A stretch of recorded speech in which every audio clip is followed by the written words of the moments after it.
What is up? Hopefully you guys are having a wonderful day. Back with some more Resident Evil 4 Remake gameplay for you.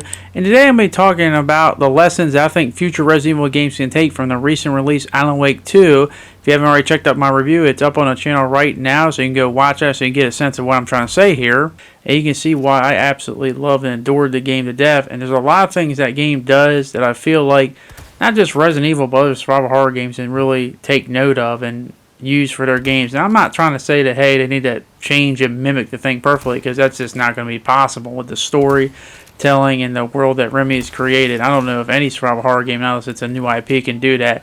But there are a lot of other things they can do that I would love to see in survival horror games, especially Resident Evil, that I feel like would make the game so much more enjoyable. Things that I'm surprised hasn't. They've had elements of this stuff, but I'm just surprised that they haven't really gone too deep in it. But once again, this is my opinion, so let me know down in the comment section if there are some things you've seen in Alan Wake 2 that you'd like to see carry over to other survival horror games. I'm just going to focus on Resident Evil for now, but without further ado, let's get right into this. And in my Alan Wake review, there's one thing I really love a lot. It's my kryptonite. I said it in the review.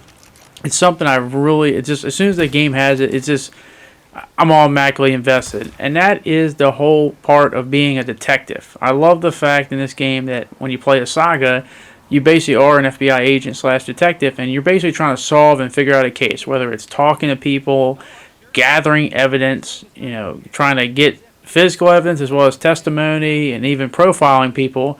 And then you have this whole mind place where you basically can map out an entire board and just connect the dots. And some of these boards can get really, really big and out of control as you gather more evidence and you learn more about the case. But this whole concept I just love a lot.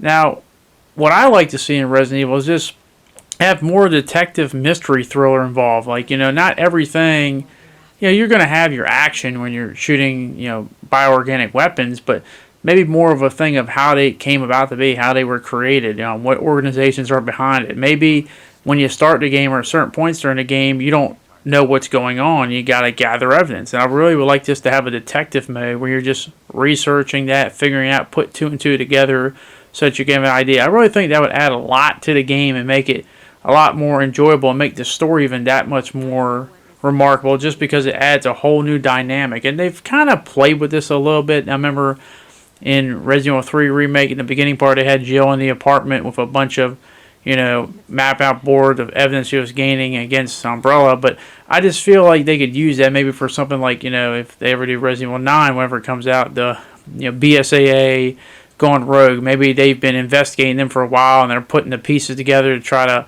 pin evidence on them to convict them of, guilty and, in the world's eye, because a lot of people probably aren't going to believe it at first sight, since they're technically still the good guys to the people, but not the people that used to work for them. They know the truth, but maybe you got to put all that evidence together. But I would just like to see a whole mystery slash detective vibe. As I said, it is my kryptonite, so maybe it's just more of a personal thing, but it's an element we really haven't seen explored, and I really would like to see it done right. And it would just add a whole new different thing to it, because I feel like Resident Evil can have a lot of cool mysteries, and nothing better than trying to solve these mysteries. As I said, I guess that's just the detective inside of me, but that's one thing I definitely would like to see done in future Resident Evil games. Hopefully they can make it happen. Another thing that I feel like, and it used to be something I think Resident Evil was really good at, more in the older titles, but now with the newer titles, I feel like they kind of, not that they're not there in a game, but I feel like they're just not as important. It's more of a means to an end in terms of solving stuff. And I like that a little bit in Alan Wake 2, where some of these things are not just simply opening up, cases or getting through a locked door, but a lot of these things were kind of like side quest itself. But I hope that the puzzles are a lot more complex or multi-stage puzzles, where basically you had these puzzles in Alan Wake 2, for example, called the Rhyme puzzles, and these things were really cool because there was multiple ones.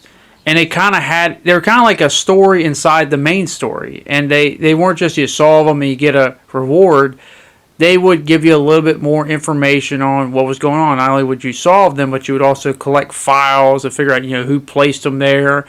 And as you collect more, you get more and more of the story. And then when you got to the end of it, you would ultimately figure out who's planning them, why they're planning them, what they want, and how they contacted you. But I just like the fact that it was kind of like it was a side quest, but it wasn't just like you do the side quest and it's over.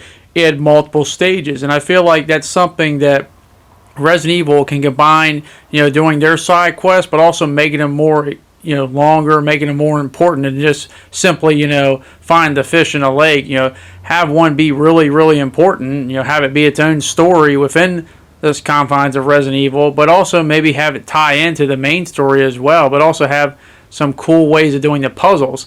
I'm not saying that the puzzles in Resident Evil, especially more maybe some of the more modern ones, are bad, but I just feel like a lot of them are just, they're either too easy or they're just not interesting. Like, I feel like they need a combination of being a little bit more harder, but also a little bit more interesting in how they do it. And I feel like they need to really go to the drawing board and find the creativity in that, because I like those rhyme puzzles in Alan Wake 2, but I just don't want it to simply just be like, hey, you got to find the key card or find the code to get through the door, and you just found it on some random wall. Like, it's just like too simple. And I know some people don't like the puzzles, but I do feel like puzzles are a big part of Resident Evil. A big part of horror, and I feel like they need to get a little bit more challenging as well as a little bit more unique and different to be better overall as an experience.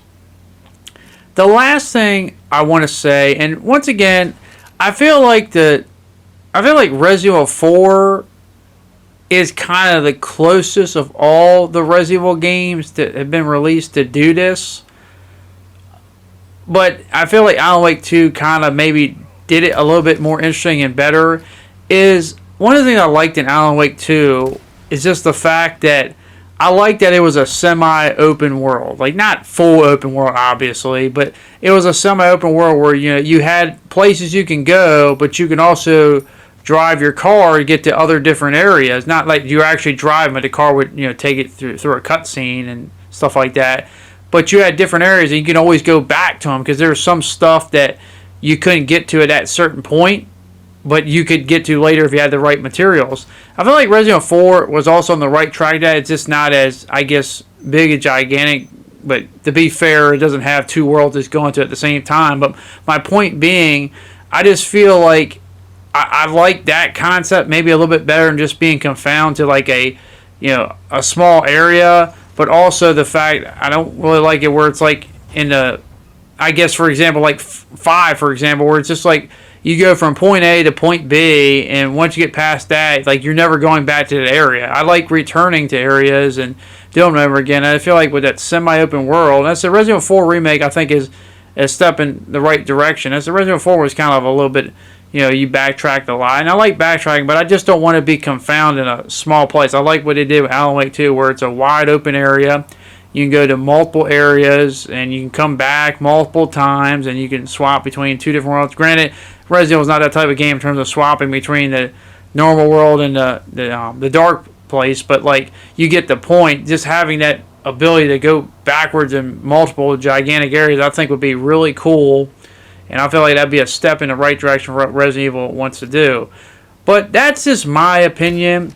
I want to hear your guys' opinion. Have you played Alan Wake 2? If you haven't, do yourself a favor and go play that. You definitely will not be disappointed. It's definitely one of the best games, period, this year, let alone survival horror titles. And if you have played it, let me know if there's some things that you can see that's done in that game that maybe Resident Evil can take some cues off of. Because I feel like a lot of games in the survival horror genre are going to probably try to copy and mimic that. And granted, it is a copycat league, and who can blame them? But let me know that in the comment section down below. But thank you very much for watching. Hopefully you guys did enjoy this video, and hopefully I can see you guys back on the next one. Thanks, and I'll see you all later. Peace.